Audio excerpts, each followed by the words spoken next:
La semana pasada estuvimos platicando sobre un tema muy interesante.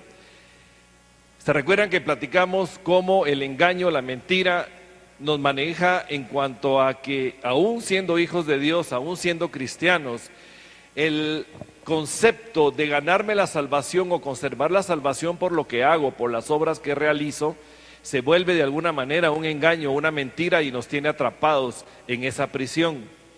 De igual manera vimos cómo la autorrealización, que es ese orgullo, ese virus puesto por el mismo Satanás en el Edén, en Adán y Eva, y que nos ha sido transmitido a nosotros de generación en generación por medio de esa iniquidad puesta en nuestros corazones, que nos dice que nosotros podemos solos, que no necesitamos a Dios. Ir viendo estos engaños y estas mentiras también nos permite entender mejor lo que significa la gracia para nosotros y cómo Dios ve y maneja la gracia, cómo Dios provee esa gracia. Y hoy en la segunda clase que vamos a entrar esta mañana, vamos a ver las fortalezas que se oponen a la gracia.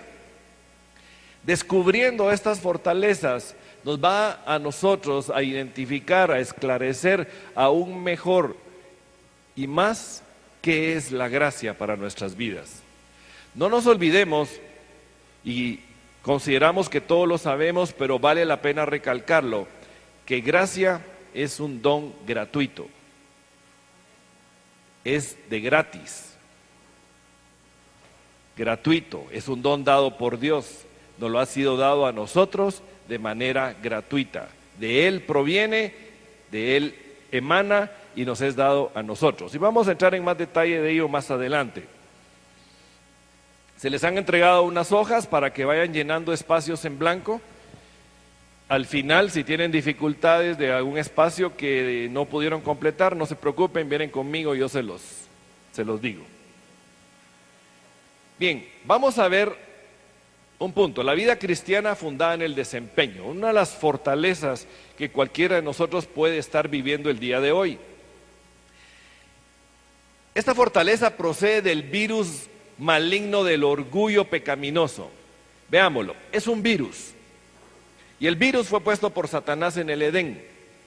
Y ese virus se llama orgullo. Y este orgullo es pecado. Y este pecado nos estimula a edificar nuestras vidas fundamentado en una mentira. Por lo tanto, si nosotros queremos fundamentar nuestra vida en una mentira, tenemos que tener la certeza que el fruto de nuestra vida va a ser un desastre. ¿Es correcto o no? Bien, la conclusión es lógica. Pero esta mentira realiza una serie de afirmaciones y está permanentemente mostrándonos a nosotros, diciéndonos a nosotros, asegurándonos a nosotros de que todo depende de lo que hacemos. ¿Qué es lo que tú haces y de bien que lo haces? O bien esa mentira fortalece que es todo por nuestro esfuerzo y por nuestro propio trabajo. Y lo que sigue realizando esa mentira es reafirmando la autorrealización, afirmando el hecho de que nosotros como personas, aún como cristianos, como hijos o hijas de Dios, podemos solos, sin Él. Pero tenemos que descubrir de dónde todo viene y no debemos olvidar en ningún momento que es un virus puesto en el corazón del hombre que se llama iniquidad. Este virus se llama orgullo, es pecado y que nos mueve, nos estimula, nos seduce a que nuestra vida tiene que ser edificada en una mentira, y la mentira es de Satanás porque él es mentiroso desde siempre.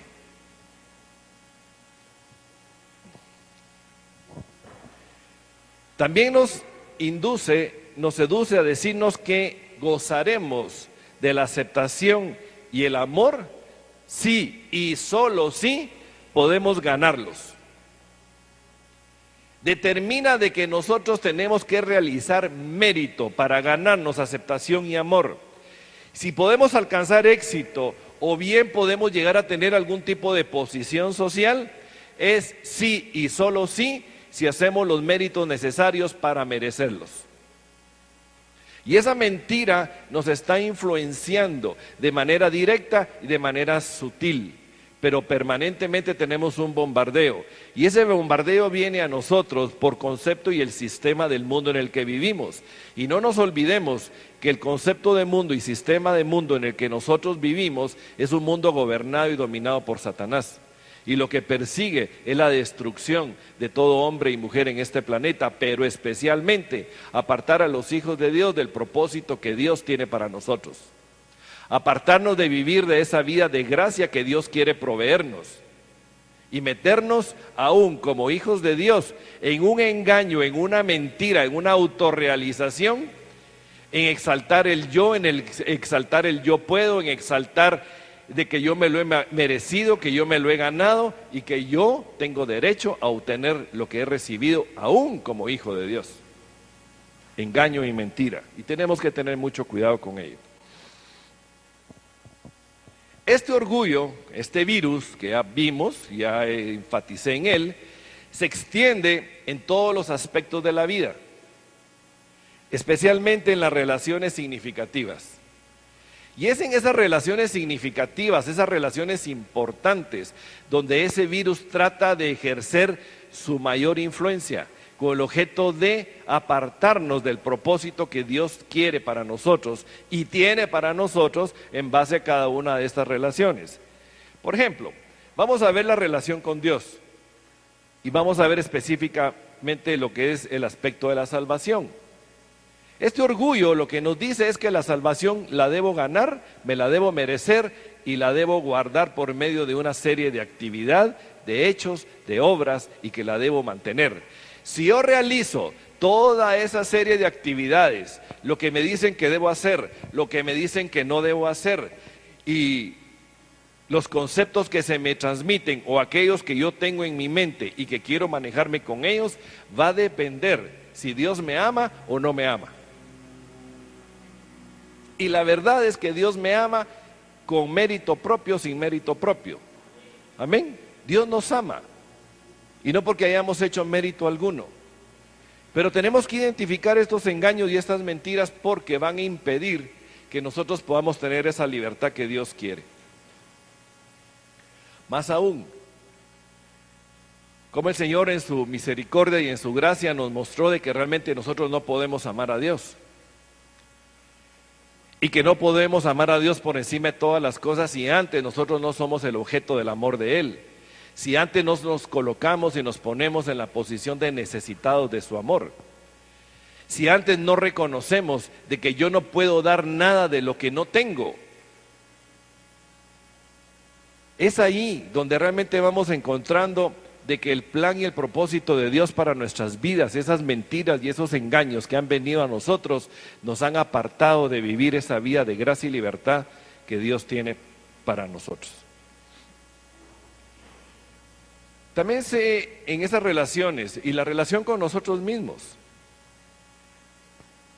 que nos sintamos bien con nosotros. Miren, ¿cuántos de nosotros no tenemos conflicto con nosotros mismos? Escuché un montón de Nos vemos al espejo y decimos, ¿y este quién es? Es mi enemigo.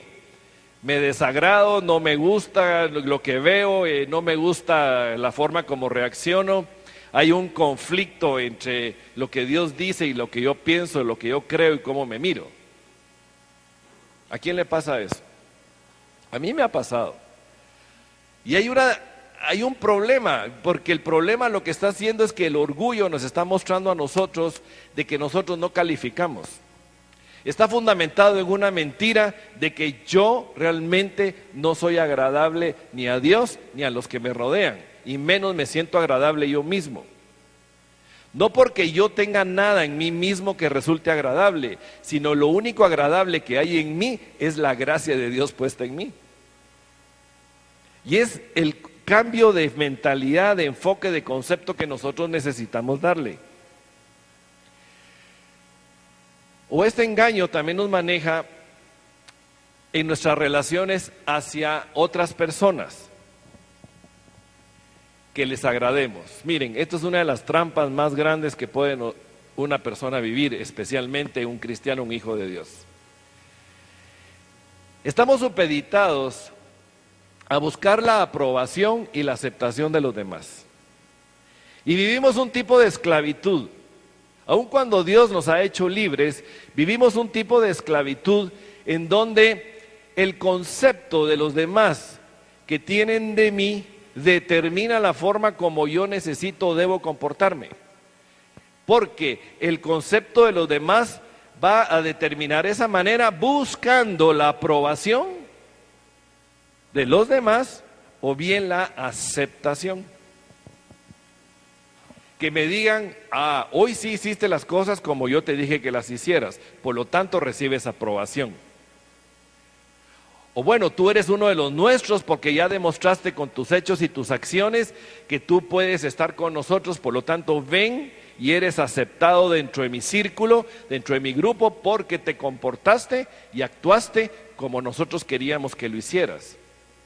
Y lo que está haciendo este engaño y esta mentira es desnaturalizarnos como hijos de Dios para adoptar una naturaleza que no nos corresponde, para adoptar la naturaleza que el mundo quiere, que las demás personas pretenden de nosotros y no la identidad de hijo de Dios que Él nos ha dado a nosotros, que nos ha hecho únicos, que nos ha hecho individuales y que somos amados y amadas de Él a pesar de nosotros mismos.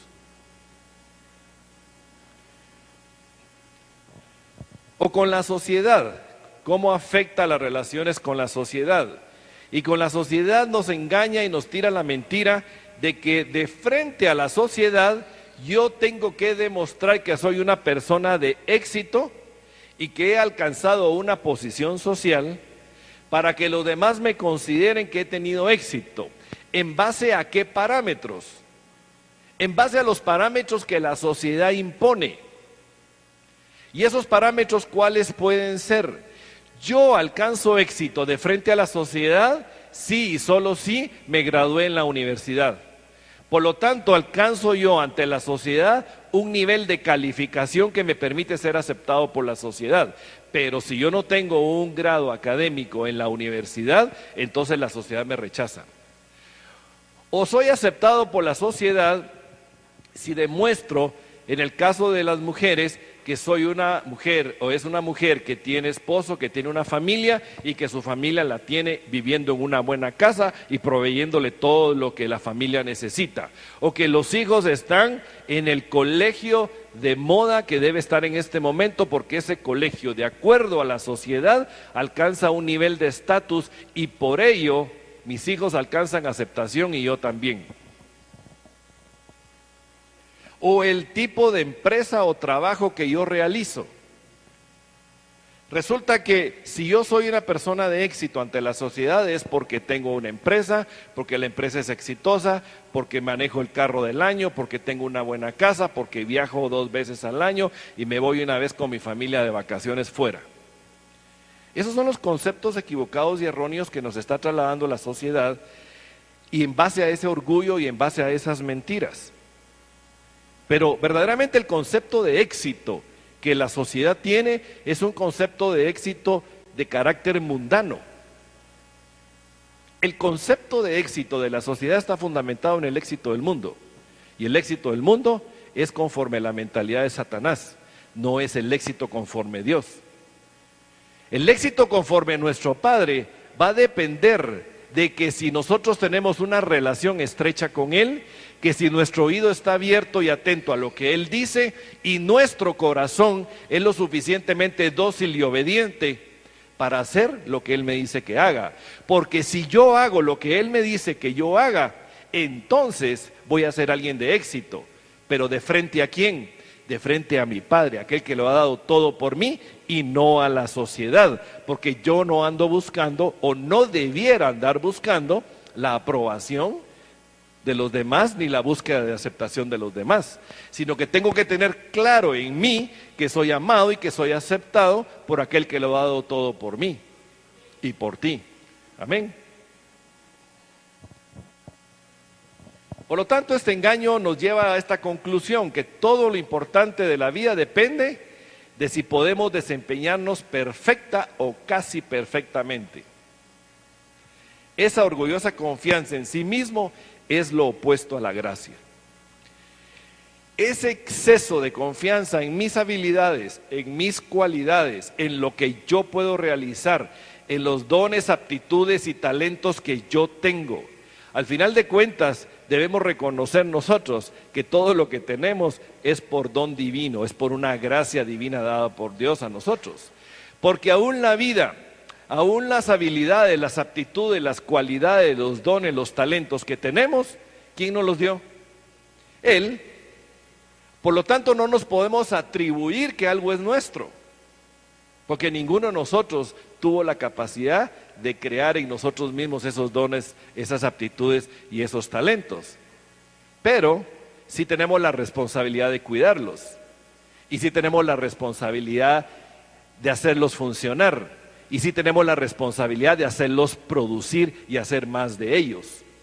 Pero eso ya no viene por nuestras propias fuerzas, eso viene por la gracia dada de Él hacia nosotros, para que ese don, esa habilitación sobrenatural sobre nuestras vidas, sobre nuestros dones y talentos, nosotros podamos realizar cosas, situaciones, momentos, aptitudes que en lo humano no podíamos hacer. Por lo tanto, todo viene de Él. Amén. Vamos a ver este cuadrito y vamos a tratar de entender mejor la gracia. Y vamos a poner la gracia de frente al orgullo.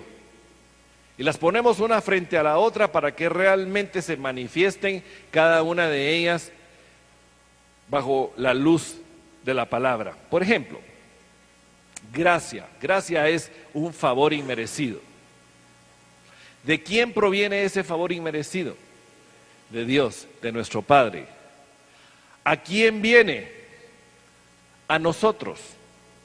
¿De qué manera nos fue dado? ¿Bajo alguna condición o algún precio hubo que pagar por ello? No, nos ha sido dado de forma gratis, de manera gratuita. ¿Quiénes somos los que lo recibimos? Nosotros lo recibimos, por lo tanto nos convertimos en receptores. Y como receptores no tenemos nosotros nada que demuestre, que nos habilite, que nos capacite, que diga que yo soy merecedor de esa gracia, de ese favor que Dios me está dando. Por lo tanto, yo soy un receptor que no merece lo que Dios me da. ¿Estamos bien ahí? Pero veamos qué dice el orgullo de frente a lo que dice la gracia. Y el orgullo me dice a mí de que lo que yo recibo me lo merezco. Por lo tanto, voy a recibir porque yo he hecho méritos para alcanzarlo. Y esa es la fuente del orgullo, esa mentira que se está manejando en nosotros.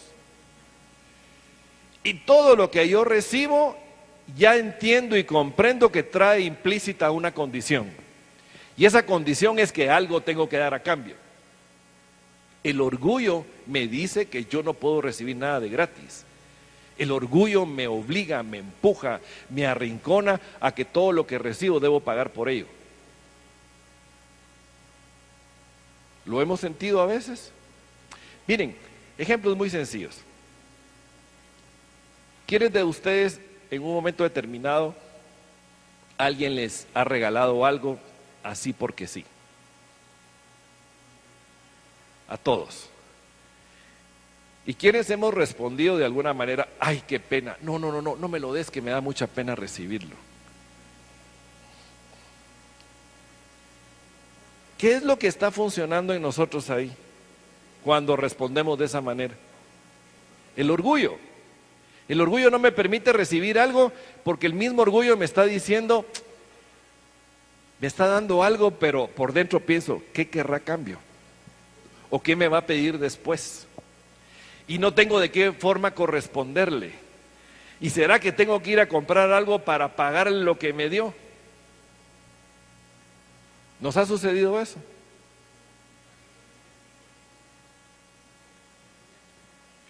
O los cumplidos. El orgullo impide que nosotros recibamos. Yo a veces le digo a unos hermanos cuando a veces invito a almorzar a alguien o algo y me dice, ay, no, me da pena que tú me invites. Y entonces le pregunto, mira, ¿le has pedido al Señor que te bendiga alguna vez? Sí. Bueno, pero el Señor tiene muchas formas de bendecirlo a uno y utiliza a otros para bendecirlo. Así, ¿por qué impides recibir la bendición que tanto has pedido? ¿Les ha pasado? ¿Qué es lo que nos mueve? El orgullo que todavía opera dentro de nosotros. Ese orgullo es una barrera que impide, es una fortaleza que no nos deja recibir lo que Dios quiere darnos a nosotros, sin condición, sin nada más, porque Él le place darle a sus hijos, porque los ama. El orgullo también me lleva a decir que lo que yo recibo, lo recibo porque yo soy digno de recibirlo, porque yo he hecho el esfuerzo, yo he hecho el mérito y me lo he ganado. Soy un realizador digno, por lo tanto merezco recibirlo. Y la gracia es todo lo opuesto a lo que el orgullo me muestra. Enfaticemos en la gracia, mis hermanas, enfaticemos en la gracia. Y la gracia es favor inmerecido, y el favor viene de Dios. ¿Para quiénes? Para nosotros. ¿De qué manera nos lo da? ¿Bajo condiciones? No, gratuitamente nos lo dio porque le ha placido darlo. ¿Y somos merecedores de recibirlo? Categóricamente no somos merecedores de recibirlo, pero Él le place darlo. Por lo tanto, ¿qué nos queda? Recibámoslo. Amén. Bien. Vamos a platicar un poco de la gracia entrañable. Y la palabra entrañable resulta interesante. Miren, cualquiera de nosotros puede tener ideas o conceptos o teología de la gracia y podemos tener los conceptos claros en nuestra mente. Podemos haber estudiado lo que es gracia, podemos saberlo perfectamente bien, pero probablemente puede estar solamente en nuestra cabeza, puede estar solamente en el conocimiento que tengamos de qué es gracia y cómo opera la gracia, y se queda solamente en una teología, pero no desciende de la cabeza al corazón. Se queda solamente en el texto, se queda solamente en el conocimiento, pero no se hace rema en nosotros. Y es la necesidad que todos tenemos de que esa gracia venga y descienda de la cabeza al corazón. Hay quienes dicen que la distancia más larga que existe no es de la tierra al infinito, sino que la distancia más larga que existe es de la distancia que está de la cabeza al corazón. La palabra nos dice en Juan 7:38, el que cree en mí, como dice la Escritura, de su interior correrán ríos de agua viva. Y Filipenses 2:1 nos dice, por tanto, si hay alguna consolación en Cristo, si algún consuelo de amor, si alguna comunión del Espíritu, si algún afecto entrañable, si alguna misericordia. En el Antiguo Testamento lo entrañable lo consideraban que salía y provenía de las entrañas, del vientre, del estómago. Por eso se le dice entrañable, de las entrañas. De ahí viene la palabra entrañable. Y es como que sale de lo más profundo del ser. El Antiguo Testamento de esa manera lo pone, por ello es que en la palabra encontramos muchas veces la palabra entrañable, aquello que sale de las entrañas. Y es lo que sale de las entrañas, es lo que nosotros llamamos lo que sale del corazón, lo que ya descendió de la cabeza y se hizo vida en nuestro propio corazón. Por lo tanto, brota de ahí, no de un conocimiento, sino de una experiencia. Y lo entrañable se refiere a actitudes, acciones y hechos. Porque nosotros tenemos actitudes, realizamos acciones y hechos fruto de lo que nosotros creemos, de lo que nosotros vivimos. De lo que yo creo, de lo que yo pienso, de lo que yo siento, de esa manera funciono. ¿Es correcto o no? Conforme lo que creo, lo que pienso, lo que siento, así funciono. Y voy a funcionar conforme lo que hay dentro de mí, de lo que hay dentro de mis propias entrañas. Y esta forma de vivir, de accionar, de lo que hago, se convierte en un modo generalizado de pensar, de sentir, hacer y relacionarse. Un estilo de vida, una manera consuetudinaria, continua de realizarme, de moverme, de pensar, de hacer, de dejar de hacer, conforme a lo que creo. Y significa que algo afecta profundamente toda la personalidad. Es un modelo establecido dentro de nosotros. Es una forma de vivir que surge de nosotros y surge de manera espontánea, pero porque ha sido formada, establecida, modelada dentro de nosotros.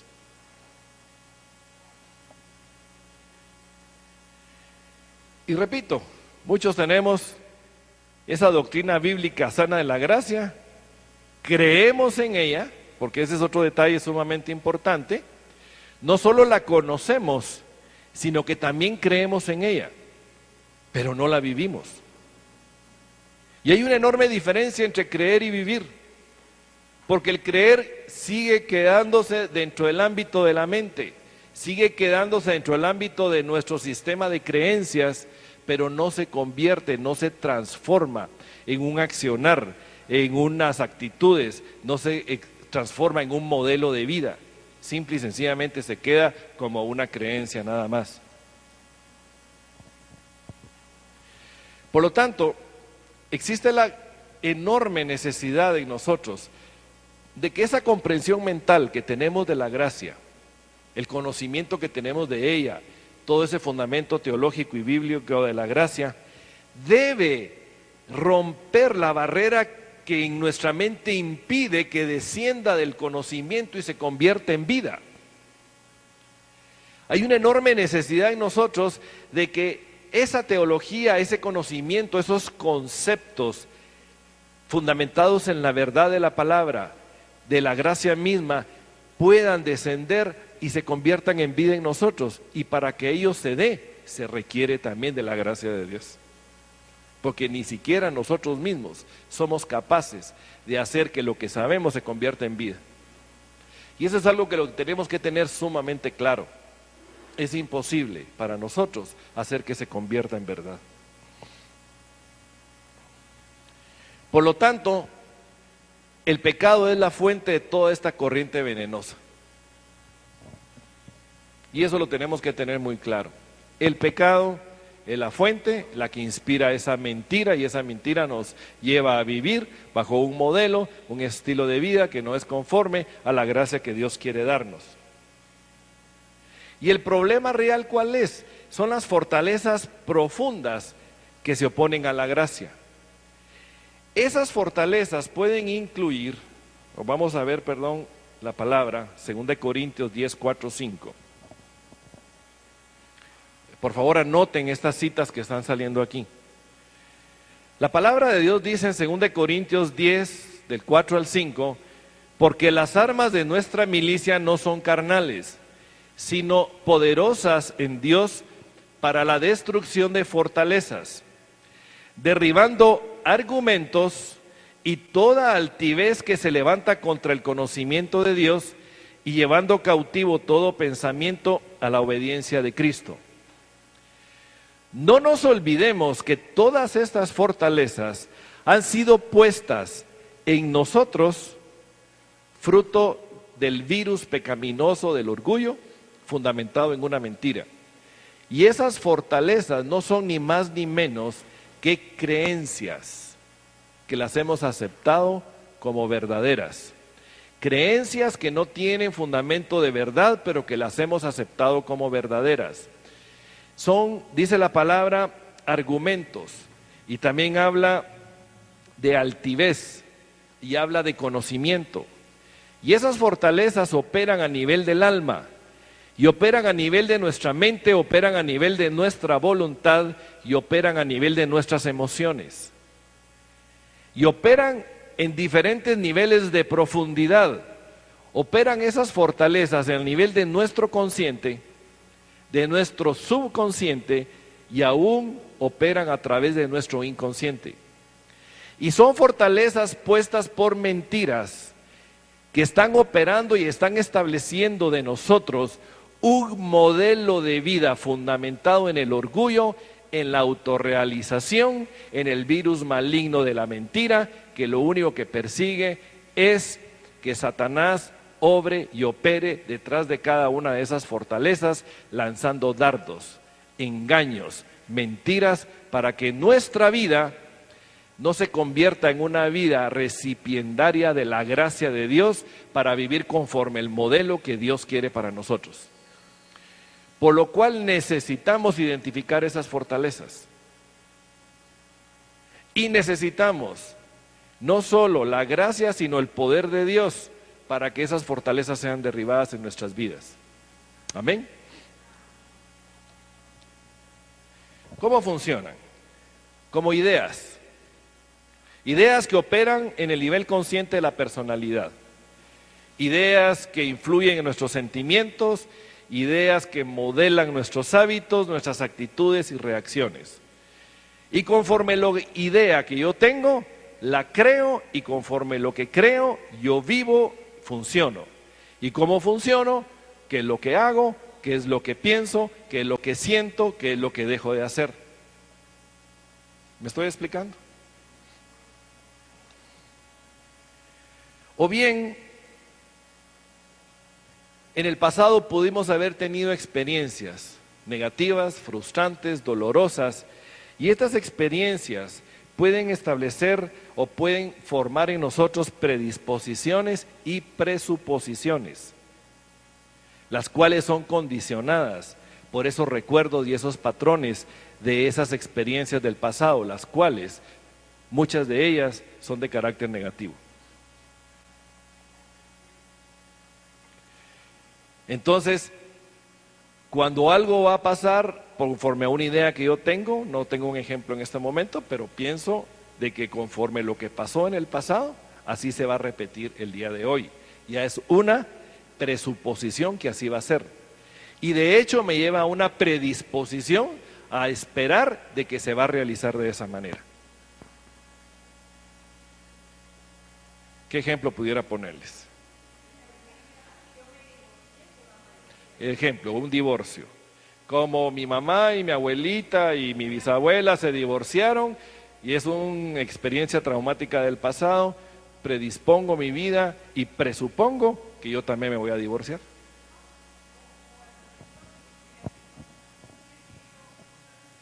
O la crianza con los hijos, y cuántas cosas en nuestras vidas pueden estar funcionando de esa manera. Estas fortalezas que dice la palabra en 2 Corintios 10 influyen desde el nivel del subconsciente profundo de la personalidad. Desde ahí están operando, están funcionando en nosotros conscientemente. No nos damos cuenta que nos están empujando, nos están llevando, nos están modelando bajo ese engaño, bajo esa mentira. Y ahí está operando en el consciente profundo y está haciendo que nosotros vivamos y caminemos conforme esa mentira, conforme ese engaño. Y pueden presentarse a nosotros como una combinación de concepto y sentimiento. Un concepto es una imagen, una figura que tengo de algo, pero también el sentimiento mezclado con lo que conozco me llevan a nosotros a experimentar situaciones entre lo que pienso y lo que siento. Y se vuelve muchas veces una mezcla entre ambas. Y a veces no necesariamente lo que pienso y lo que siento están en la misma línea y se vuelve un conflicto interno. ¿Perdón? Un ejemplo. Señor, ilumíname.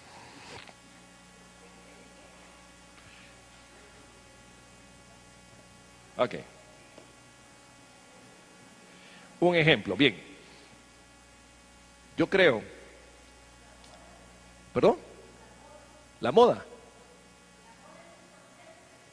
Ok, la moda.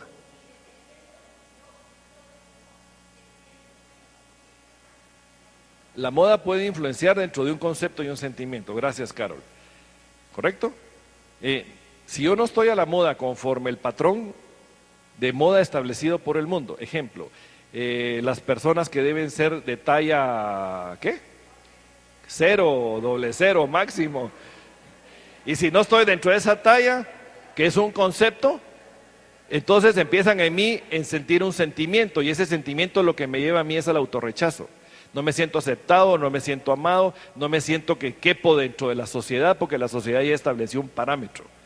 Entonces yo tengo una idea, pero esa idea también determina un sentimiento, y eso produce un choque. No sé si expliqué bien.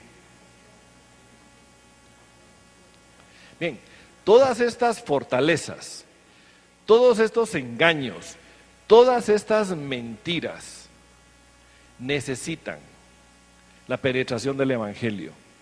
Cada uno de estos engaños que aparecen en nuestro consciente, subconsciente, inconsciente, que están operando en nuestra alma a nivel de la mente, la voluntad y las emociones, necesitan ser iluminadas por el Evangelio de la palabra de Dios. Y necesitan el poder liberador de la gracia. Solo el poder de la gracia nos puede liberar a nosotros del engaño y la mentira que esas fortalezas han puesto en nuestra mente y nuestro corazón. Y tenemos la responsabilidad personal directa a nosotros de renovar nuestro entendimiento. Y renovar nuestro entendimiento es desaprender para aprender. Es quitar las mentiras que hemos creído y rechazarlas y adoptar la verdad que la palabra de Dios me dice que es la verdad, porque lo creo y así es. Es la lucha de permanentemente confrontar mi sistema de creencias. Todo mi sistema de creencias yo lo tengo que confrontar contra un modelo y ponerlo en comparación. Todo lo que yo creo, todo lo que yo pienso lo tengo que poner de frente a un modelo, y ese modelo es la palabra de Dios. ¿Por qué? Porque en mi corazón creo firmemente, porque así lo creo, que la palabra de Dios es la verdad. ¿Ustedes lo creen? Amén. Por lo tanto, tenemos un modelo donde poner nosotros de frente todo nuestro sistema de creencias. Y ese sistema de creencias lo ponemos de frente a la palabra, y la palabra me dice que lo que yo creo no es cierto. Por lo tanto, debo desechar esa mentira de mi sistema de creencias. Eso es cambiar mi entendimiento, la renovación de mi mente. Lo desecho, lo hago a un lado, lo quito y adopto la única verdad que la palabra de Dios me dice y lo hago mío.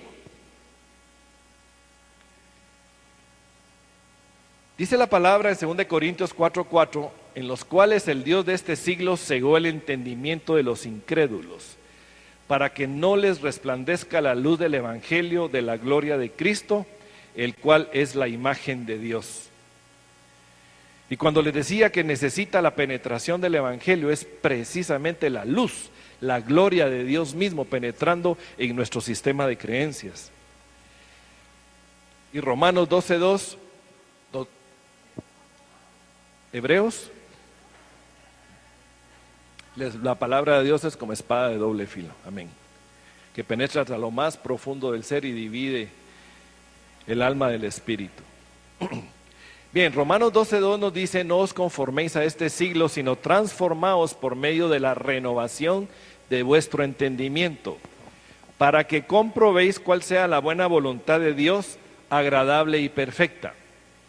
La responsabilidad de cambiar nuestro sistema de creencias es nuestra, pero la capacidad de hacerlo es por gracia. Así que ahí tenemos que tener también cuidado. Decir, yo voy a cambiar mi sistema de creencias, miren mis hermanas, perdonen, ni siquiera yo puedo hacer eso solo. ¿De acuerdo? Por lo tanto, si yo tomo la decisión y me dejo modelar por la palabra de Dios, es: Señor, lo que yo creo es esto, lo pongo de frente a tu palabra. Ok, Señor, yo no puedo cambiar mi forma de pensar, pero necesito de tu gracia. Dame de esa gracia, ese don sobrenatural, esa habilitación que va más allá de mis propias habilidades y capacidades humanas. Esa es gracia de Dios también. Una habilitación sobrenatural para poder hacer aquello que yo no puedo hacer.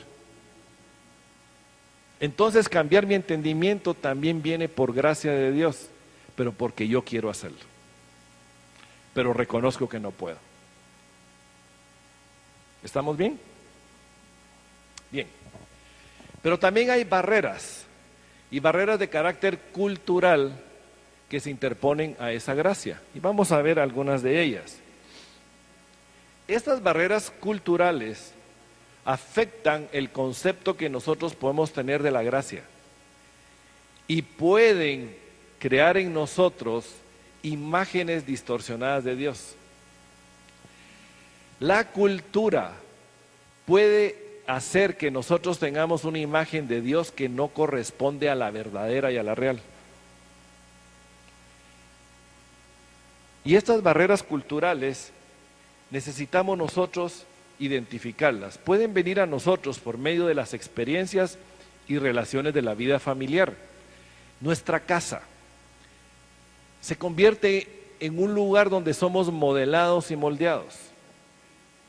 Nuestras familias han creído, viven dentro de un concepto cultural, aceptan esa cultura, viven la cultura y nos enseñan esa cultura.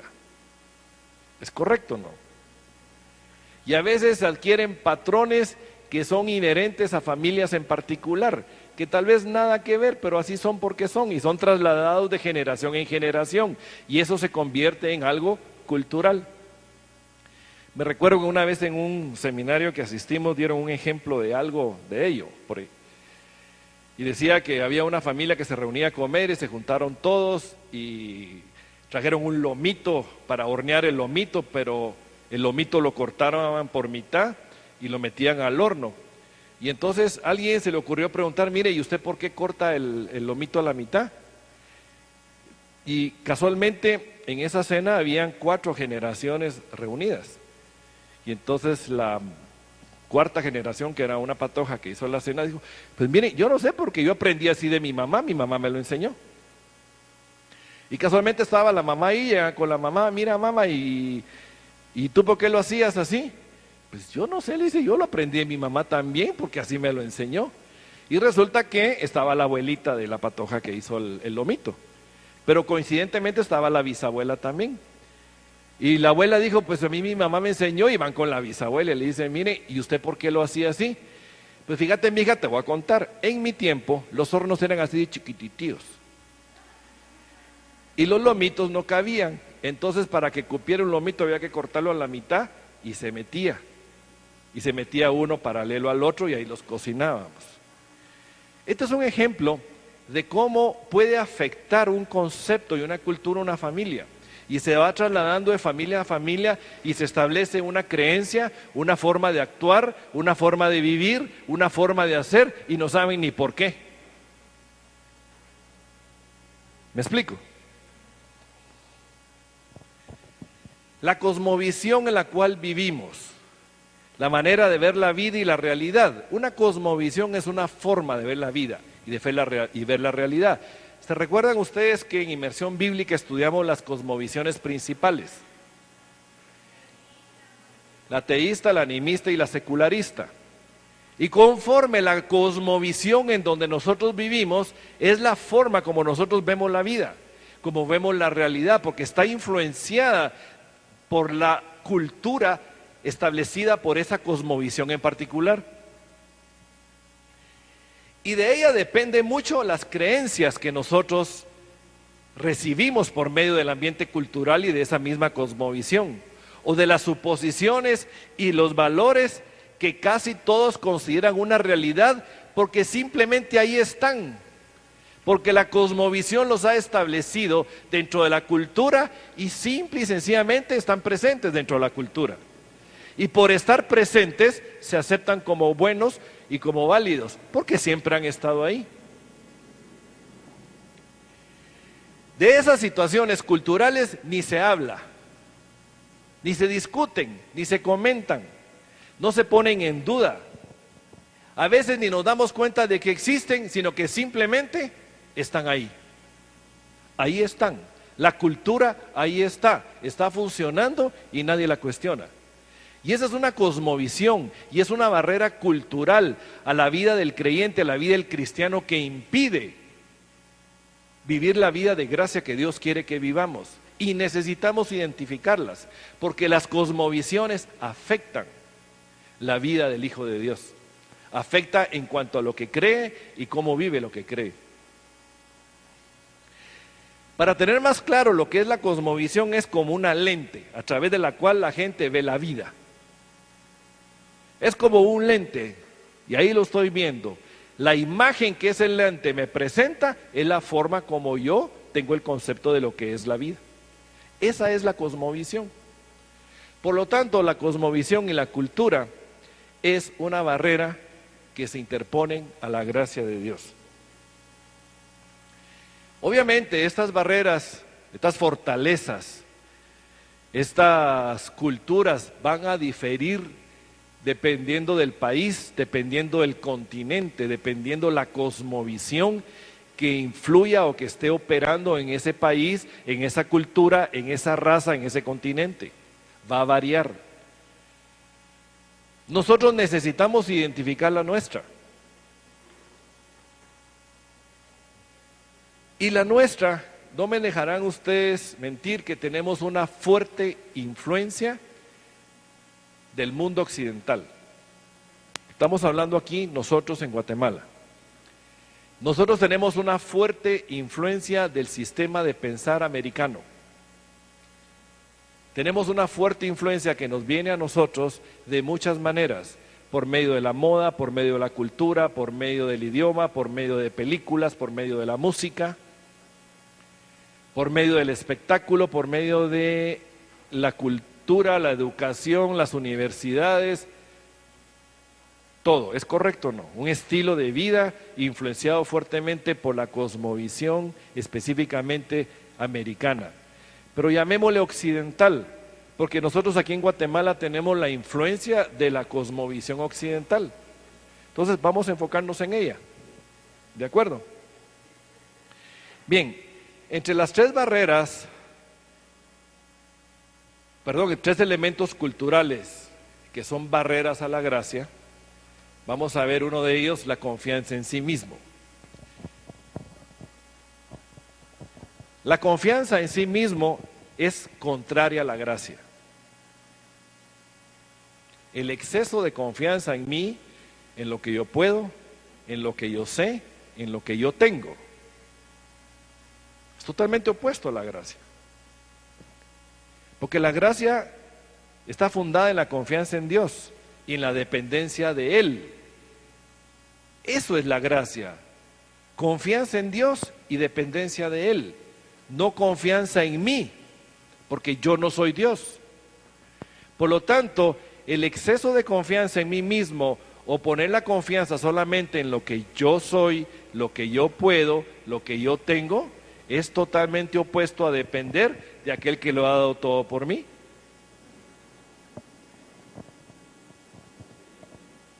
En la vida cristiana, la confianza extrema en sí mismo hace que tratemos de ser nuestros propios salvadores y sustentadores. Y es lo que veíamos la semana pasada, en la salvación por obras y la autorrealización. Un exceso de confianza en mí me lleva a exaltar tanto mi yo, mi habilidad, mi capacidad, mi ego, que no necesito de Dios. ¿Puede suceder entre los hijos de Dios? Sí. Y es precisamente que lo hago ver porque necesitamos identificar esa barrera que se puede levantar en nosotros, en nuestra mente y en nuestro corazón, que impida que nosotros seamos recipiendarios de la gracia que Dios quiere darnos. Por eso dice la palabra en 2 Timoteo 1:9, ¿quién nos salvó y llamó con llamamiento santo? ¿Quién nos salvó y nos llamó con llamamiento santo? Nuestro Padre por medio de Cristo Jesús.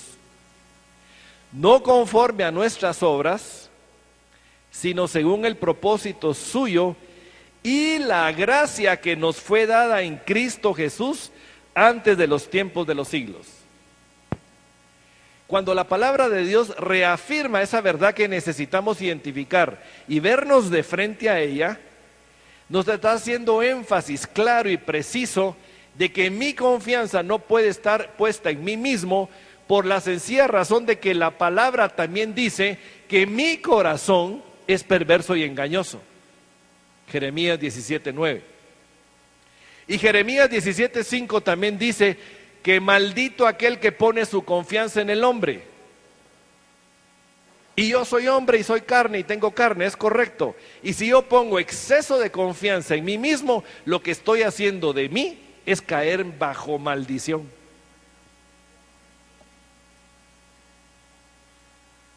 Tremendo, ¿verdad? Por lo tanto, la confianza puede estar puesta solo en aquel que nos salvó y nos llamó con llamamiento santo. No conforme a nuestras obras, sino según el propósito suyo y la gracia que nos fue dada en Cristo Jesús. Amén. Para una persona que tiene exceso de confianza en sí misma y que trata de realizar todo lo que hace en la vida conforme sus propias fuerzas, le resulta realmente difícil pensar que puede tener algo bueno dependiendo de alguien más, que puede obtener algo bueno en base a una relación de dependencia con alguien más. No puede pensar o creer una persona que tiene exceso de confianza en sí misma, que alguien que no sea ella misma puede proveerle algo superior o mejor de lo que ella misma se puede dar. Esa es una barrera.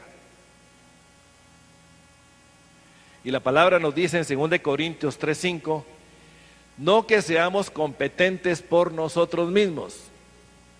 Eso es categórico. No somos competentes por nosotros mismos.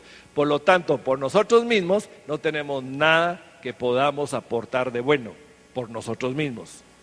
Aquello que podamos aportar de bueno es lo que por gracia nos ha sido dado para poderlo dar por gracia también. Y dice, no que seamos competentes por nosotros mismos para pensar algo como de nosotros mismos. O sea que ni siquiera el concepto que puedo tener de mí mismo, puedo tenerlo equivocado, fundamentado en el exceso de confianza. Sino que nuestra competencia proviene de Dios. Y esto nos deja a nosotros en una posición clara. Como hijos de Dios, necesitamos reposar en la confianza de que dependemos de Él y no de nosotros.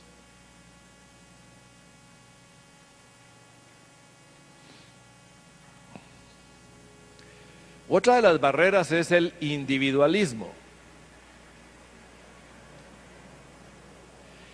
El individualismo nos lleva a pensar, a afirmar, a decir que yo puedo hacer lo que me dé la gana.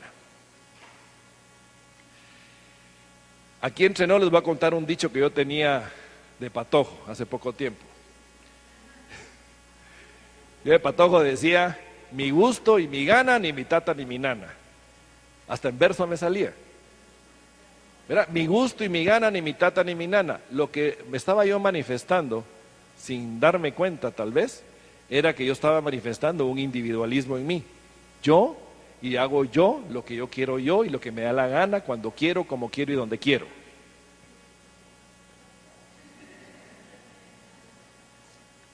Y el super yo.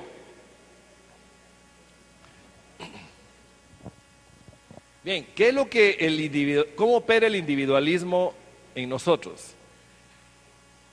Y el individualismo opera de esta manera: nos sugiere, nos seduce, nos anima, nos convence de que podemos salir adelante por nuestra propia iniciativa. Y que puedo salir adelante por mi propia iniciativa buscando la riqueza o la autoexpresión. No, yo puedo solo. Yo no necesito de Dios para lograr el trabajo, el negocio que yo quiero. Yo voy a luchar por mí mismo y voy a salir adelante. Y nos encontramos, miren, con tantas personas que han manifestado, es que yo trabajo desde tal edad y lo que yo tengo, yo lo he hecho. Así que nadie me puede venir a decir a mí cómo hacer las cosas. porque yo sé lo que es hacerlo por mis propias fuerzas, lo que yo lo he logrado. Y entonces lo que hace el individualismo es una exaltación del yo, una exaltación del yo puedo, del yo soy, del que yo lo logré.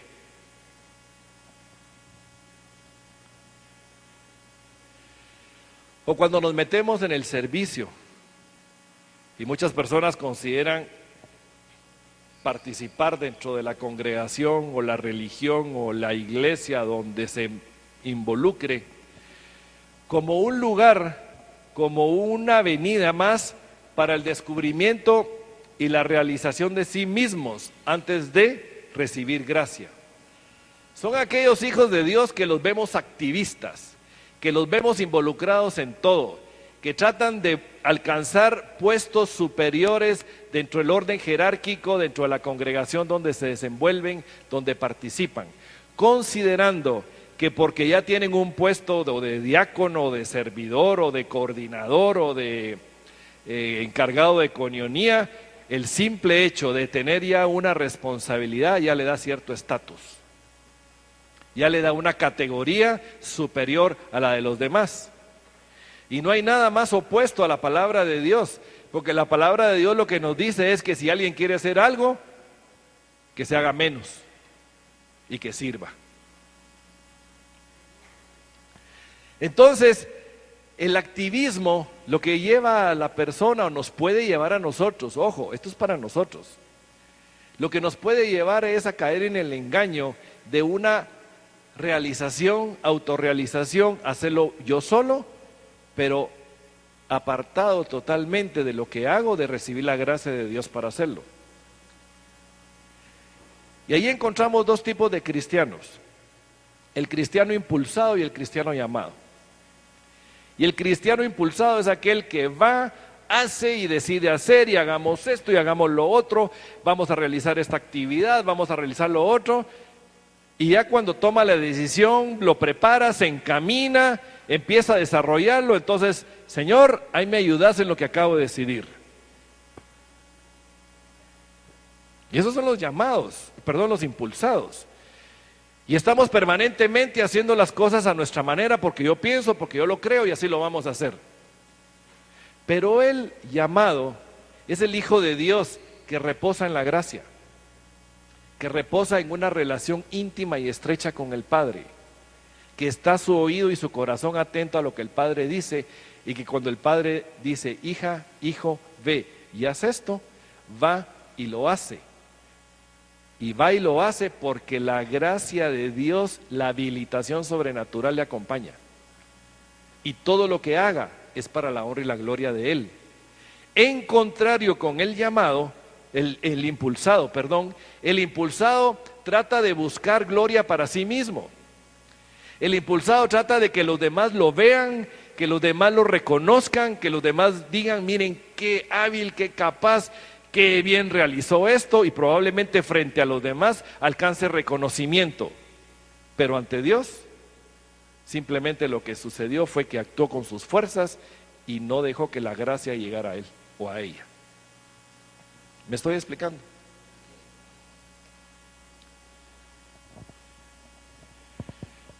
Por lo que para poder vivir una vida con Cristo, solamente por gracia, permitimos que Cristo reine en nuestros corazones.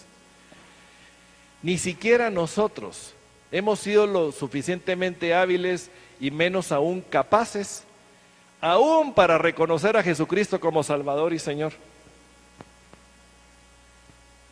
Ni siquiera nos podemos vanagloriar de que yo acepté a Cristo. La verdad es que por gracia, por favor inmerecido, Cristo me sedujo. El Espíritu Santo operando dentro de mí, sedujo mi voluntad, derribó las fortalezas de resistencia que mi voluntad tenía para decirle sí, a tal punto de que solamente guiado por el Espíritu Santo pude reconocer que Jesús es el Señor.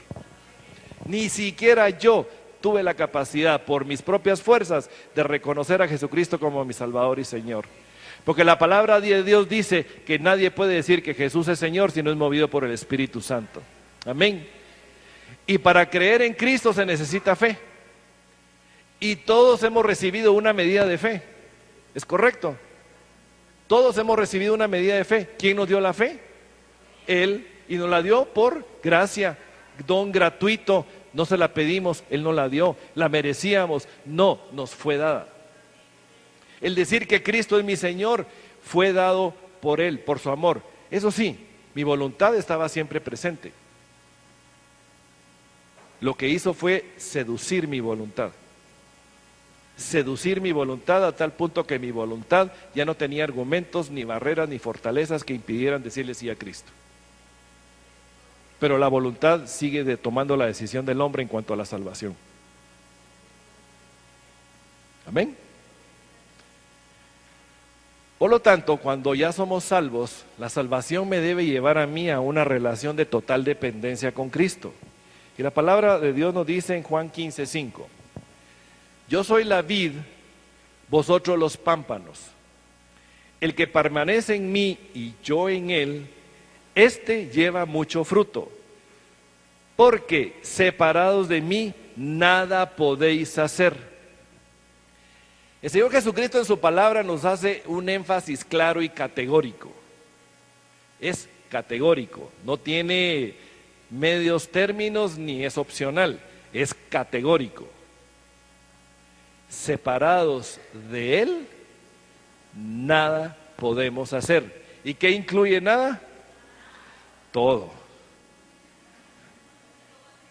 Nada incluye todo. Todo no lo puedo hacer porque no puedo hacerlo separado de Él. O sea, no hay nada, ¿cómo explicarme?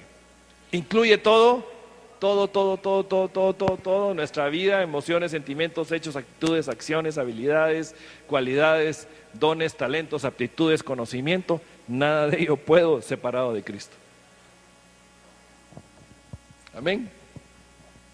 Y si estamos unidos a Él, todo. ¿Y qué va a frutar de nosotros? Llevaremos fruto, y fruto agradable al Señor. ¿Acaso no queremos dar fruto agradable? ¿A quién? A nuestro Padre, aquel que lo ha dado todo por nosotros. Y ese fruto agradable no solo le da honra y gloria a Él, porque el anhelo de Él es que demos mucho fruto. El anhelo de nuestro Padre es que demos mucho fruto, y únicamente un fruto fundamentado, inspirado por la gracia de Él, no por nuestras habilidades y cualidades. Porque todos nuestros hechos son trapos de inmundicia, dice Isaías. Amén. Por lo tanto, el fruto tiene que ser un fruto inspirado por la habilitación sobrenatural de parte de Dios, que es la gracia.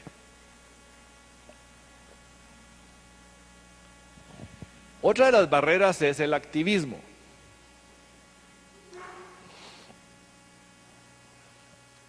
A ver, dentro de la cultura que vivimos, la cultura occidental, nos habla de que el hombre debe esforzarse, la mujer debe esforzarse, que la mujer y el hombre tienen los mismos derechos, que la mujer y el hombre tienen que lograr el mismo estatus. ¿Es correcto?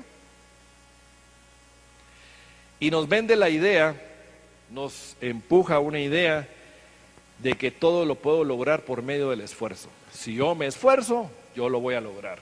Si tú te esfuerzas, lo lograrás.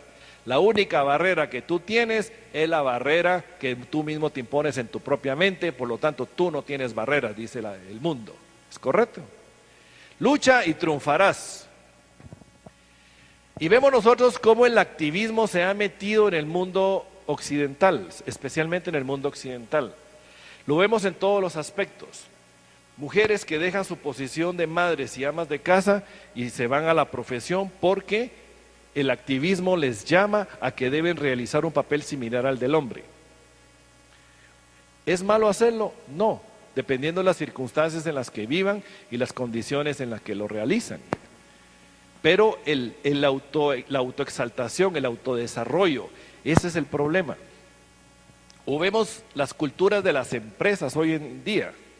Muchas empresas llaman a sus ejecutivos, principalmente a sus altos ejecutivos, a que su vida tiene que ser entregada total y completamente para la empresa. Tienen que estar disponibles para la empresa 24 horas, 7 días de la semana.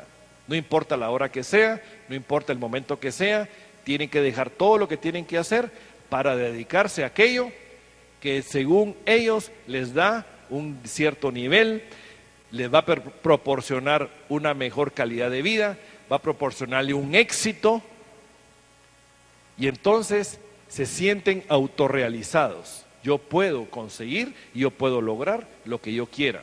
¿Pero por qué? Porque la cosmovisión en la que me muevo me está permeando, me está influenciando a actuar de esa manera. Y eso va a depender mucho de la cultura y va a depender mucho de la cosmovisión en la que nosotros vivimos. Por lo tanto, me estoy enfocando a la cosmovisión occidental, a la cosmovisión nuestra que tiene una fuerte influencia americana. Y esa exigencia es permanente, la exigencia de realizarse, de ser alguien mediante el trabajo. Y este es un requisito que nosotros mismos nos imponemos. Muchas veces ni siquiera nos lo exigen, muchas veces ni siquiera nos ponen como un requisito que yo debo estar disponible 24 horas del día, los 7 días de la semana, sino porque yo mismo me lo impongo porque no quiero perder mi posición. Porque la competencia que tengo de otros es tan fuerte que si yo no hago esto, probablemente mi jefe no me mire bien. Y posiblemente la realidad sea otra, pero hay una autoimposición. Yo lo hago porque tengo que hacerlo, porque es el concepto que a mí me han enseñado todos los demás, con las personas que platico, con las personas que me relaciono, con la sociedad en la cual vivo, con la familia a la cual pertenezco, los conceptos de éxito que la sociedad me influye. Entonces yo empiezo a modelar un estilo de vida que yo mismo me impongo porque considero que ese es el estilo de vida que debo vivir.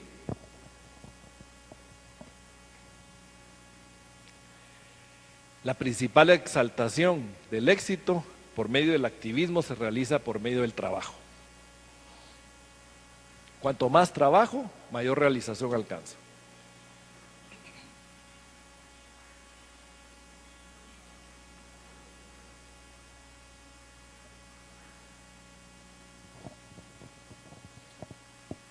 Una persona que está viviendo dentro del activismo considera que es aprobada, que alcanza éxito y que la posición social en la cual vive y se desempeña son premios, son trofeos que recibe por el buen desempeño que realiza.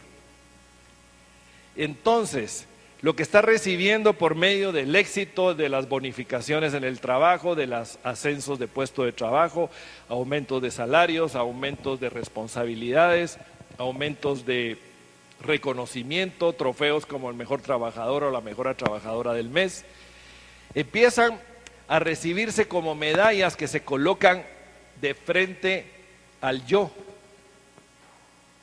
trofeos que el yo recibe. Yo lo logré, yo lo hice, yo lo alcancé por mis propios esfuerzos, entonces yo tengo un premio y como premio hoy yo puedo cambiarme de barrio y voy a irme a vivir a un barrio de una categoría superior. Ya no me voy a juntar con aquellos que son el proletariado, van a decir algunos, sino que me voy a ir a vivir en donde viven los burócratas. Y ese es el concepto que se nos mete a través de ese activismo, de esa realización de trabajo, de esa lucha. Y es malo alcanzar éxito en sí mismo, no es malo, no lo vamos a entender equivocado. El éxito es parte de Dios para los hijos de Dios, pero siendo hijos llamados. Un llamado es aquel que escucha, está en relación, obedece, hace y deja de hacer conforme recibe la indicación. Y todo lo que logra es para la honra y la gloria del Señor. Pero el activista lo único que busca es alcanzar su propia gloria. Entonces, en la vida cristiana resulta que para el activista la salvación se convierte en un asunto de esfuerzos. No le cabe en la cabeza, no tiene la idea o no concibe de que la salvación la ha recibido de forma gratuita, como un don gratuito de Dios. y que la salvación es conservada y sostenida por su misericordia, por su gracia, por su bondad, por su fidelidad y no por nuestras fuerzas.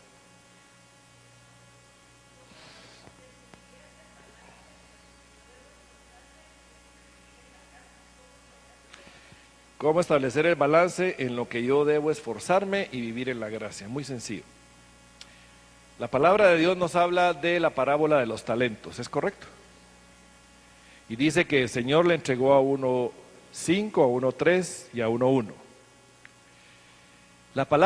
La diferencia entre esforzarme y vivir en la gracia es que vivo en la gracia cuando pongo en uso los talentos que Dios me dio y doy mi 100% en base a esos talentos conforme la gracia recibida, porque los talentos son gracia.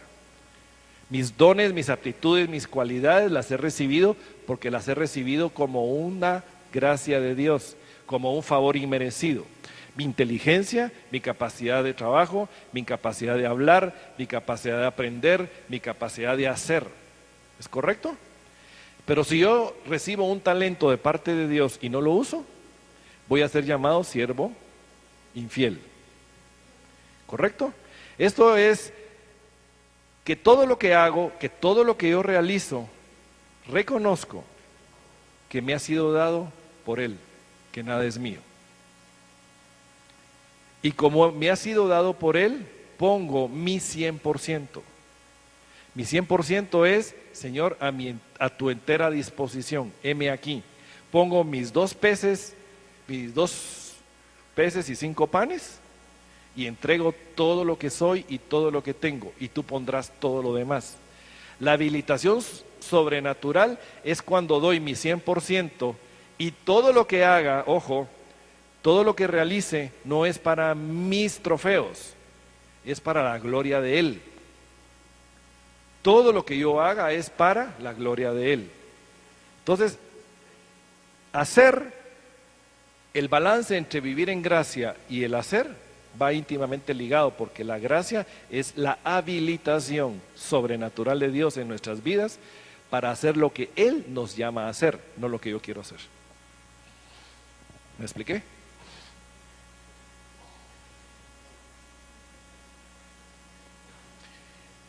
Dentro de ese orden de ideas es que la salvación, el activista la convierte en un asunto de esfuerzo. Tengo que lucharme por mi salvación. Tengo que hacer y tengo que dejar de hacer. Y resulta que vive un permanente temor de perder su salvación. Y entonces se mete en un rollo de hacer, porque de esa manera cumplo con ciertos requisitos, estoy logrando hacer algo, porque a Dios le agrada todo lo que estoy haciendo. Y eso lo que me mete es un hacer, hacer, hacer y hacer. Y nada de lo que haga le da la gloria a Él.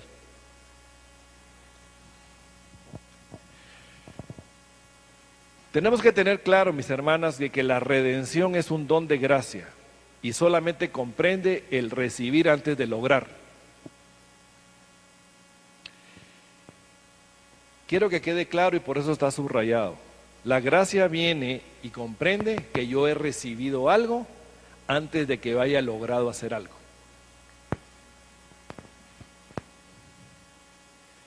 Y nos dice la palabra en Romanos 5, 6, 8. Porque Cristo, cuando aún éramos débiles, a su tiempo murió por los impíos. Ciertamente, apenas morirá alguno por un justo, con todo pudiera ser que alguno osara morir por el bueno. Mas Dios muestra su amor para con nosotros, en que siendo aún pecadores, Cristo murió por nosotros. Recibimos antes. Y eso fue dado por gracia. ¿Lo merecíamos? No, nuestra condición era de pecadores. No teníamos ningún mérito, 0 méritos, menos 10, menos 100, menos lo que quiera, para decir que por nuestros méritos fue dada a nosotros la salvación por medio de Cristo Jesús. Fue dada antes. ¿Estamos de acuerdo con ello? Gloria a Dios por ello.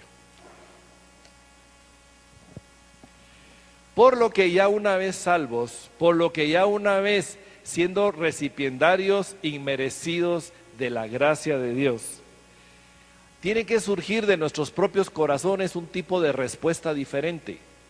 Tiene que surgir de nosotros un tipo de respuesta de gratitud a aquel que lo ha dado todo por mí, sin que yo me lo merezca.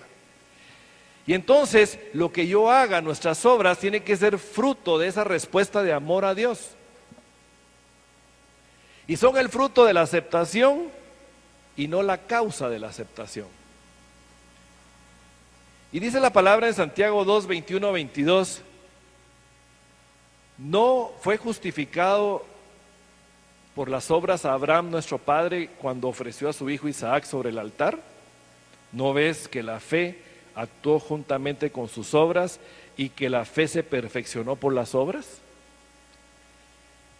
Tenemos que tener claro, mis amados hermanas, hermanos, que la salvación yo no la puedo ganar por lo que yo hago.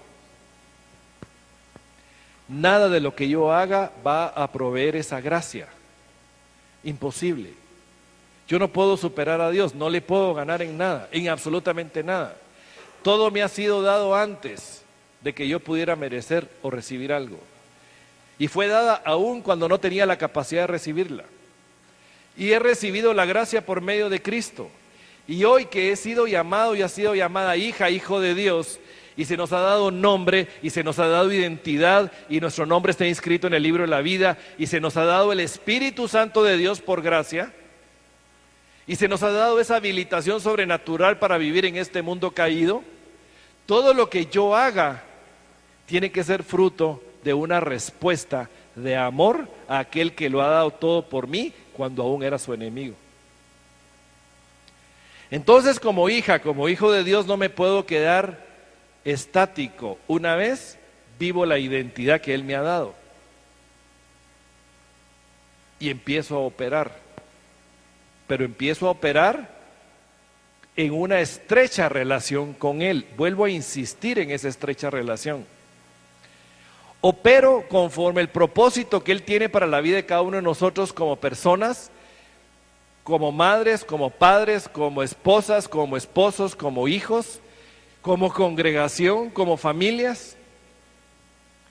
Opero bajo la dirección del Espíritu Santo en mi vida y no me quedo quieto ni estático, sino que, como Isaías dijo en su palabra, heme aquí, envíame a mí.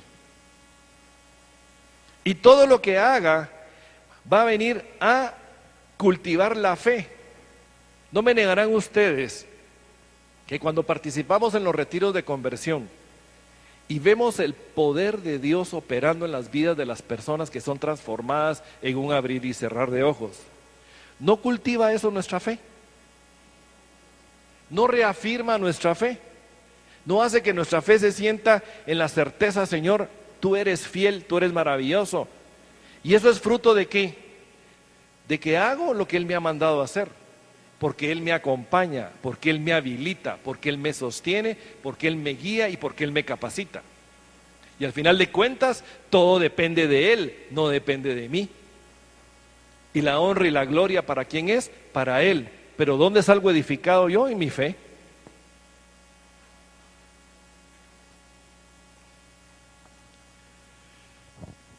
Vamos a ver ahora el concepto de iglesia.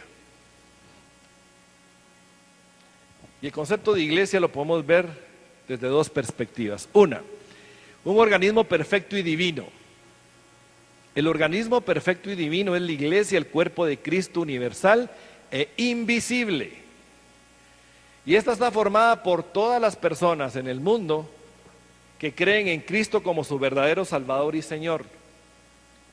Como dice la palabra en Romanos 8:6, todos los que tienen el Espíritu de Cristo son de Cristo, y los que no, no.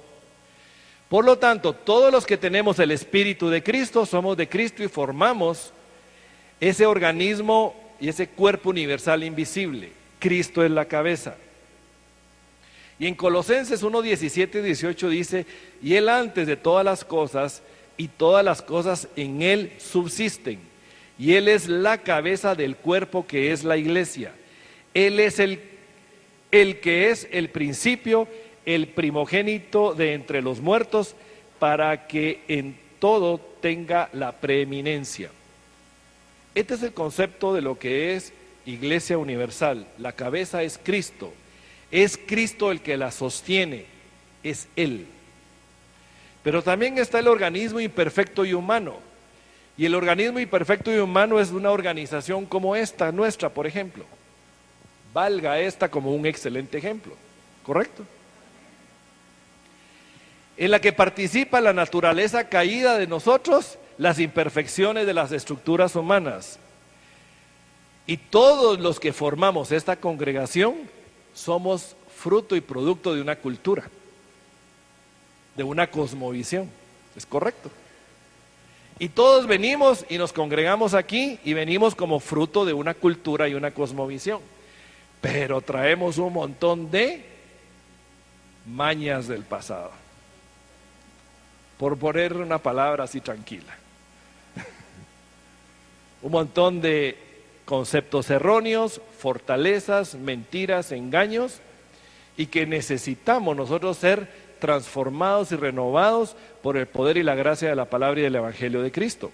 Pero todos somos diferentes, una manera de pensar diferente, una cultura diferente, venimos de culturas de casas diferentes, inclusive de barrio a zona se establecen creencias diferentes o departamentos, etcétera. Pero somos un cuerpo humano y como personas humanas todavía tenemos esa parte natural de la carne que es imperfecta y se opone a Dios y se opone a nosotros. Y esa carne florece en medio de la congregación, ¿es correcto o no? Les voy a poner un caso que Pablo hablaba en la palabra, miren qué interesante. Perdón, Juan. Tercera de Juan 1, 9, 10 dice, yo he escrito a la iglesia, pero Diótrefes, al cual le gusta tener el primer lugar entre ellos, no nos recibe. Por esta causa, si yo fuere, recordaré las obras que hace parloteando con palabras malignas contra nosotros. Y no contento con estas cosas, no recibe a los hermanos y a los que quieren recibirlos, se lo prohíbe y los expulsa de la iglesia. Miren, este es un ejemplo de cómo funciona el concepto natural de iglesia y de congregación. Por hombres y mujeres imperfectos, que todavía tienen dificultades. Amén. Pero dentro de la misma iglesia también hay posiciones que impiden recibir y vivir conforme a la gracia. La misma iglesia puede, conforme sus enseñanzas, sus doctrinas o la manera como concibe el evangelio y la verdad de la palabra, la puede transmitir de una manera errónea o equivocada a quienes la reciben. ¿Es correcto o no es correcto? Entre ellas podemos ver el evangelio del éxito. Y el concepto de éxito establecido por el mundo occidental se ha permeado, se ha metido dentro de la iglesia. Porque es un concepto cultural y los que formamos parte de la iglesia traemos conceptos culturales dentro de la iglesia, dentro de este cuerpo humano que formamos todos nosotros. Y empieza a establecer que la vida cristiana victoriosa depende de lo bien que nos desempeñemos en los ministerios de la iglesia. Y el evangelio del éxito determina que también tú respondes en el ministerio en que estás, eres exitoso o no lo eres. Y la palabra de Dios en 1 Corintios 15:10 nos dice, pero por la gracia de Dios soy lo que soy, solo por su gracia soy lo que soy. Y su gracia no ha sido en vano para conmigo, antes he trabajado más que todos ellos, pero no yo, sino la gracia de Dios conmigo. Por lo tanto, el evangelio del éxito dentro de una congregación no depende de qué tan bien nos desempeñemos en los diferentes ministerios, sino qué tan dóciles seamos nosotros para dejar que la gracia de Dios opere a través nuestro. Ya no depende de mí, sino depende de Él. Y empieza a enseñar que consagración y autorrealización significan espiritualidad.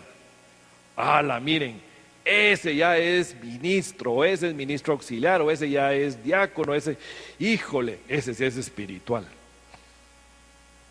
Lo que logró hacer por sus esfuerzos, empiezan a verlo, que espiritual, nada que ver. Nada que ver. Lo espiritual viene como fruto de una relación íntima y estrecha con nuestro Padre, con el Espíritu Santo de Dios, con Jesucristo su Hijo. Romanos 12:3 digo pues, por la gracia que me es dada, a cada cual que está entre vosotros, que no tenga más alto concepto de sí que el que debe tener, sino que piense de sí con cordura, conforme a la medida de fe que Dios repartió a cada uno. Y lo que la palabra nos está diciendo, mi hermana, mi hermano, no se crea más de lo que debe creerse. Créase conforme a la gracia que Dios le ha dado y lo que Dios dice que usted y yo somos. Eso es lo que debemos de creer, lo que Él dice que somos. Y debemos de creerlo con cordura, con un corazón agradecido. Señor, soy lo que tú dices que soy, por tu gracia, tu amor, tu misericordia y fidelidad para mí, porque yo no me lo merezco. Entonces no me debo creer más, porque todo depende de Él siempre. Y entonces establece un problema entre la mayoría de miembros, o muchos de ellos, y es que entre aquellos que no alcanzan éxito conforme los parámetros establecidos del Evangelio del éxito, se sienten culpables. Es que como yo no logré hacer lo que querían que hiciera, entonces empiezo a sentir culpa y me siento avergonzado porque no logré hacerlo.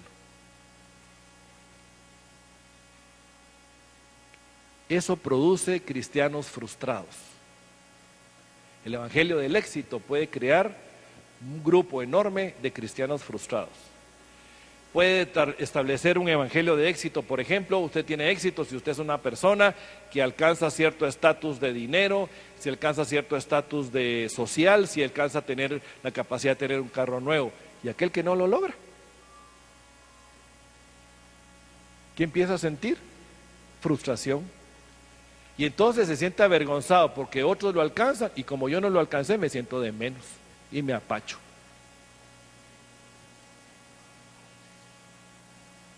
Según de Corintios 8:9 nos dice, porque ya conocéis la gracia de nuestro Señor Jesucristo, que por amor a vosotros se hizo pobre, siendo rico, para que vosotros con su pobreza fueseis enriquecidos.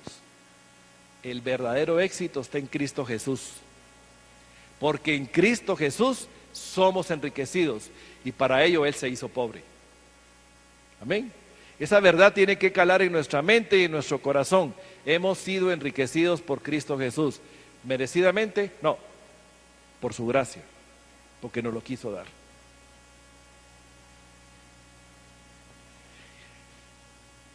Mencionaba el hecho de que el creyente se considera fracasado si no alcanza lo que se predica. Entonces la predicación dentro de la iglesia influye fuertemente en la manera como el creyente puede llegar a sentirse si no alcanza los parámetros o los objetivos que se establecen. Miren, lo único que puede ponernos en una correcta relación con Dios es el evangelio de la gracia inmerecida y no ganada. Y es el evangelio de la gracia inmerecida y no ganada, la cual nos llama hijos de Dios. Primera de Juan 3:1 lo dice categóricamente la palabra: mirad cuál amor nos ha dado el Padre para que seamos llamados hijos de Dios. Por esto el mundo no nos conoce, porque no le conoció a Él.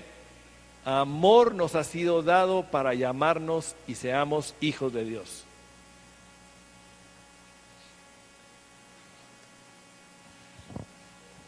La gracia de Dios nos hace dignos y valiosos por lo que somos y no por lo que realicemos con éxito. Esto lo tenemos que tener muy claro. Nos hace dignos por lo que Dios dice que somos. Que quede claro, somos dignos por lo que Dios dice que somos. Y somos hijos, hijas de Dios, por su amor. Y no por lo que hagamos, porque ahí es donde cambia radicalmente nuestra mente. Se recuerda en la clase pasada, vimos la mentalidad del siervo y la mentalidad del hijo. Y la mentalidad del siervo siempre anda buscando la aprobación y la calificación. Y la mentalidad del hijo reposa confiadamente en el amor de su padre. Amén. Romanos 11:6 dice, y si por gracia ya no es por obras. De otra manera, la gracia ya no es gracia. Miren qué categórico énfasis hace la palabra. Si por gracia, ya no es por obras, porque si fuera por obras, ya no fuera gracia. De otra manera, la obra ya no es obra. Por lo tanto, el énfasis está en la gracia. Y aquí nos hace la diferencia entre la gracia y las obras. No puede ser una, la otra. Está también el evangelio del individualismo que confía en sí mismo, y es aquel énfasis exagerado en la vida cristiana individual. Los solitarios, los cristianos solitarios, los que se apartan de esas relaciones sinceras y llenas de gracia con otras personas. Aquellos que quieren vivir la vida de hijo y de hija de Dios solos, apartados. Ese no es el plan de Dios. Por lo que si nosotros recibimos la aceptación y gracia sin condiciones de Dios, de la misma manera lo daremos a otros. ¿Y dónde lo vamos a dar a otros? Aquí. 2 Corintios 9:8 dice, y poderoso es Dios para hacer que abunde en vosotros toda gracia, a fin de que teniendo siempre en todas las cosas todo lo suficiente, abundéis para toda buena obra. Y toda buena obra incluye todo, no solo lo material. Incluye el consejo, incluye el consuelo, incluye el ánimo, incluye la corrección, así como la provisión material.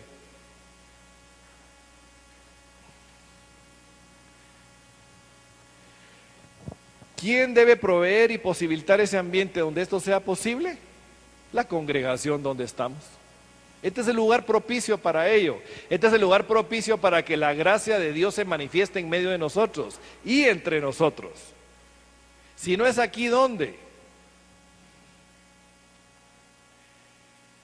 Y dice Colosenses 3:16, la palabra de Cristo mora en abundancia en vosotros, enseñándoos y exhortándonos unos a otros en toda sabiduría, cantando con gracia en vuestros corazones al Señor, con salmos e himnos y cantos espirituales. ¿Dónde va a sobreabundar la palabra de Cristo? ¿Dónde vamos a ser enseñados? ¿Dónde vamos a ser exhortados? En nuestra congregación.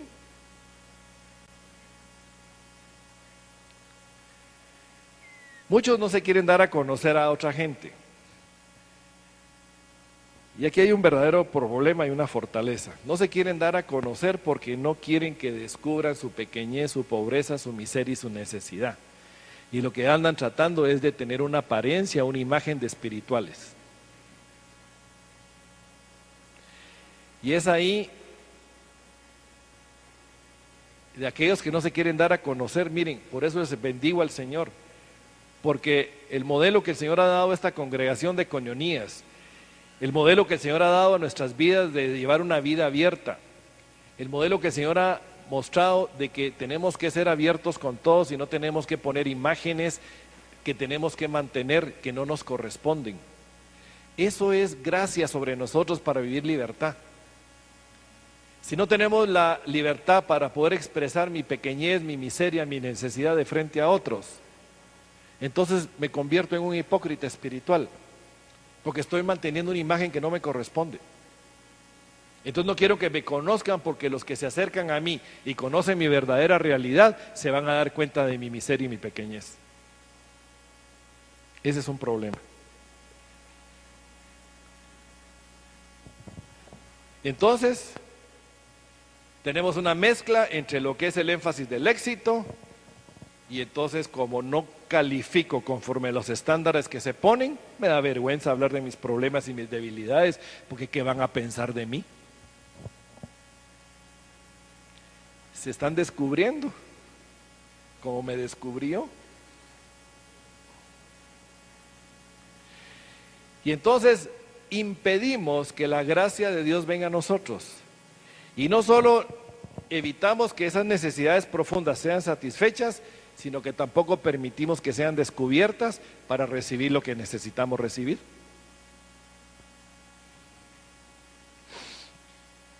Dice 1 Pedro 4:10, cada uno según el don que ha recibido, ministrelo a otros como buenos administradores de la multiforme gracia de Dios. Pero ¿cómo puedo ministrar a alguien que no reconoce su necesidad? ¿Cierto? Si estoy diciéndoles, miren, yo estoy bien, no necesito, tranquilos. Los domingos sucede muchas veces, ¿no se han dado cuenta? Los últimos domingos el Señor ha estado llamando a ministrar, a exhortar a que pasen, y como que hay una vergüenza y un temor. ¿Qué van a pensar de mí? ¿Van a decir de mí después de tantos años que yo? Miren, déjese ministrar por la gracia del Señor. Si alguien conoce nuestro corazón es Él. Y si alguien conoce nuestra necesidad es Él. No dejemos que ese virus del orgullo puesto en nosotros impida recibir la gracia que Dios nos quiere dar. Al final de cuentas, los ganadores vamos a ser nosotros y dejamos que la gracia opere en nuestras vidas, sin importar lo que los demás piensen. A mí lo que me interesa y me debe interesar es que mi Padre piensa de mí. ¿De acuerdo? Bueno, ¿qué produce este ambiente estéril? Aún mayor aislamiento entre los creyentes. ¿Y qué hace en ellos? Viene a reforzar sus problemas espirituales y emocionales. ¿Y qué convierte? Un grupo enorme de cristianos desalentados y desilusionados. Y la vida cristiana victoriosa, en gracia, que Dios quiere para nosotros, no se manifiesta. Y por eso encontramos muchas veces personas del mundo que dicen, ser cristiano como es este, ¿para qué? Mejor me quedo donde estoy. ¿Qué testimonio damos?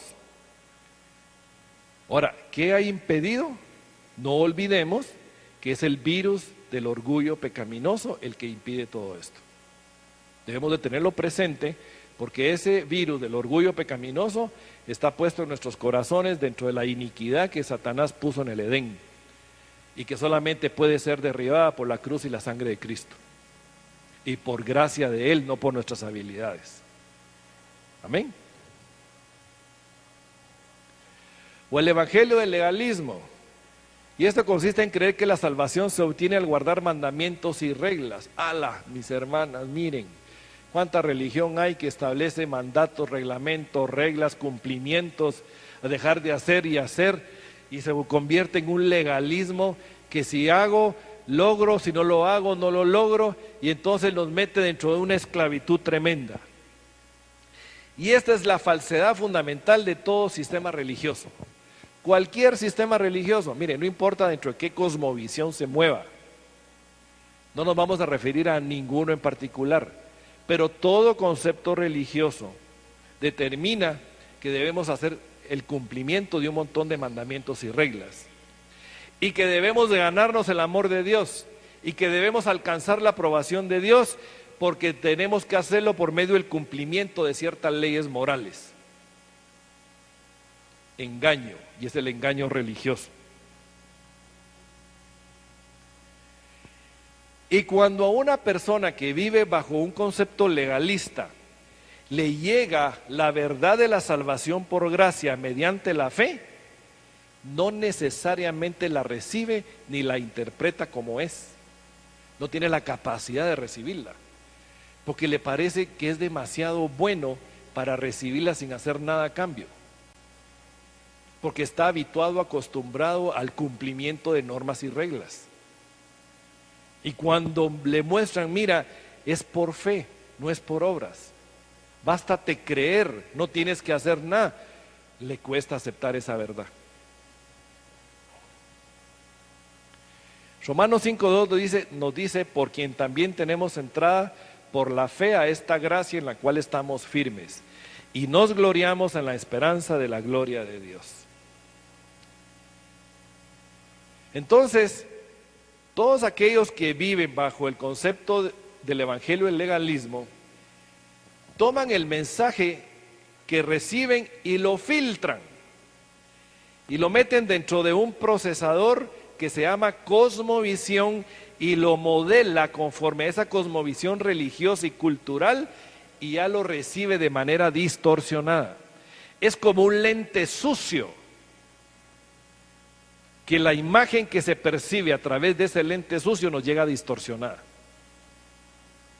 Y ese es el legalismo religioso.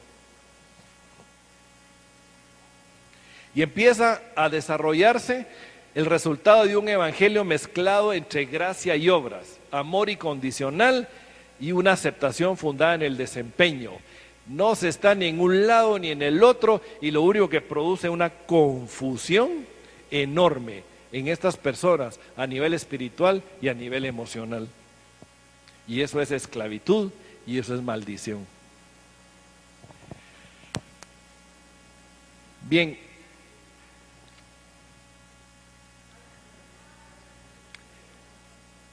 clamo al Señor que por medio del descubrimiento de estas barreras que se oponen a la gracia, de estas fortalezas, de estos engaños, de estas mentiras, que hayamos descubierto ese virus maligno que es el orgullo, y el orgullo es pecaminoso, y el orgullo lo que sustenta es una mentira, no nos debemos de olvidar de ello, y esa mentira nos hace ver el concepto de la gracia de una manera distorsionada y nos empuja a vivirla de una forma equivocada y errónea. Influye fuertemente la cosmovisión dentro de la que vivimos y la cultura en la que hemos sido educados. Por lo que necesitamos someter todo nuestro nivel de creencias de frente a la verdad de la palabra de Dios y creer lo que Dios dice que es. Gracia, don gratuito, recibido de forma anticipada, inmerecida para nosotros, simple y sencillamente porque a Él le ha placido. Espero que hayamos, por medio de estas barreras, estas fortalezas, haber logrado tener un mejor y mayor entendimiento de lo que es la gracia de Dios.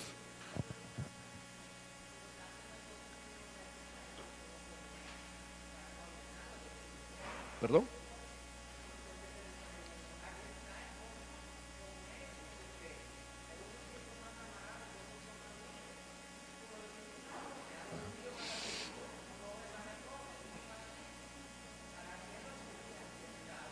Amén. ¿Estamos? Bien, vamos a orar. Padre, amado Señor, queremos darte gracias esta mañana, gracias por tu amor y tu verdad. Gracias, Padre, porque hoy has venido a revelarnos, has mostrado a nuestras vidas esos engaños, esas mentiras, ese virus pecaminoso del orgullo, lo hemos descubierto en nuestro corazón. Padre, confesamos y reconocemos que aún teniendo el conocimiento de la gracia en muchos aspectos en nuestras vidas, aún no se ha hecho entrañable. Aún esa gracia no se ha convertido en un estilo de vida. Y reconocemos, Padre, esta mañana que aún cuando conozcamos, sepamos qué es tu gracia y por qué nos ha sido dada por ti, necesitamos aún de esa misma gracia, Padre, para hacer la vida en nosotros, porque ni siquiera para ello somos capaces. Reconocemos ante ti, Padre, nuestra inutilidad, nuestra incapacidad, la profunda necesidad que tenemos de ti, de esa gracia transformadora y renovadora de tu palabra, de tu evangelio, por medio de tu Santo Espíritu.